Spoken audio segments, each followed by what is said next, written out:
Yate. Guten Tag. Hola. How are you doing? Hello. It's still morning back home, so I really should say Yate bin. My name is Tracy. I'm a statistician, a program manager for the Office of Educational Research and Statistics within the Department of Diné Education, which is located in Window Rock, Arizona, on the Navajo Nation. It's as big as Vermont, right? It is. We have over 310,000 Navajos. We have 220 schools that exist in and around the bordering towns. We deal with about 89,000 Navajo students. Okay, and predominantly, most of these schools are 100% Navajo students, attended by Navajo students. We deal with a lot of issues, jurisdictions, quasi-agency jurisdiction issues, states, government, county, and things like this. And so these are some of our challenges. And we have public schools, BIE schools, Bureau of Indian Education schools. We also have grant schools, autonomous schools that operate independently, very similar to charter schools. And we have over 3,000 Navajo teachers, or teachers in respect, that work in and around these 3-4 different types of schools that exist on Navajo. And the biggest issue we face is Navajo teacher recruitment and retention, okay, just like everybody else. We also have a difficult time identifying high-quality teachers, highly effective teachers. I can throw the Bush or the Obama, ESSA, and the No Child Left Behind terms in there, but we really want cultural relevancy. We want cultural articulation, recognition. And I think historically, we have heroes, too, twin heroes that saved mankind. And Tobas Chindo, Na'yet, Nazran, we call them twin warriors. And they defeated monsters back in those days, poverty, sloth, disease. And some of those they let live. And so today, we deal with those monsters. We call them poverty still, suicide, these type of issues that we have to deal with, real monsters in our society. And so we'd like to use and develop training programs that recognize cultural relevancy and diversity using traditional epistemological, ontological frameworks, oncology, and indigenous knowledge. That's what we're really about. How do we recruit Navajo teachers and build this type of framework that can exist using Western theories and practices, but also using traditional methods as well? And so we had a question today, and it was, how can we utilize Yale, Y&I? Not just from the funding perspective, from the philanthropic approach, but also how can we use the knowledge, the content knowledge that's gained here. And that primarily, how can we utilize that at the local level?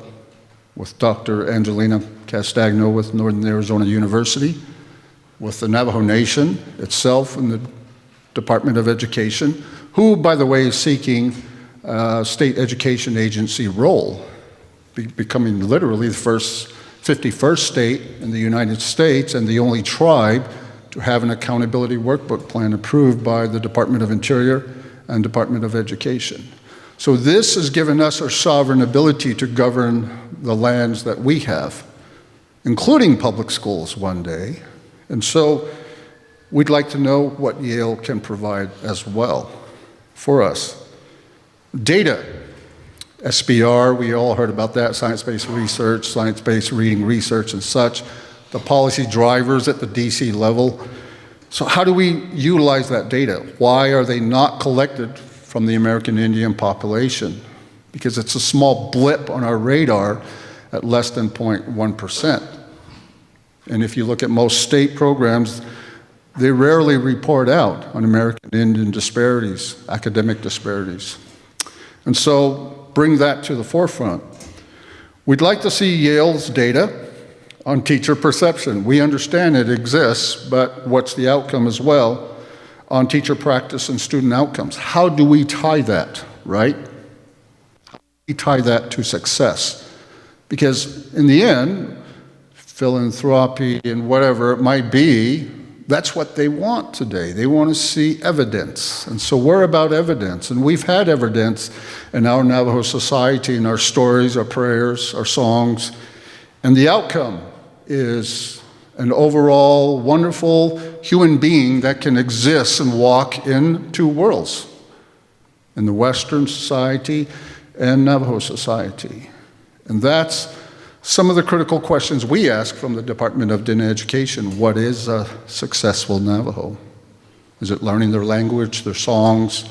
Is it speaking English, using the right, rules and regulations and policies of English, conduct and such? Civilization. We've heard some of these terms used in our American Indian policies. How do we use that data? How can we capture that data? We'd like to tie that data into pulling standards out as well too, using the Y&I model, for example. And so this is something that my trip is really about, is to understand how we can bring this model back within the Navajo Nation government and the Department of Education, and use this because they're using it at the local level with NAU, Kayenta School District, Windrock School District, Chinle School District, and so we'd like to replicate that as well too. And so we understand content knowledge is important.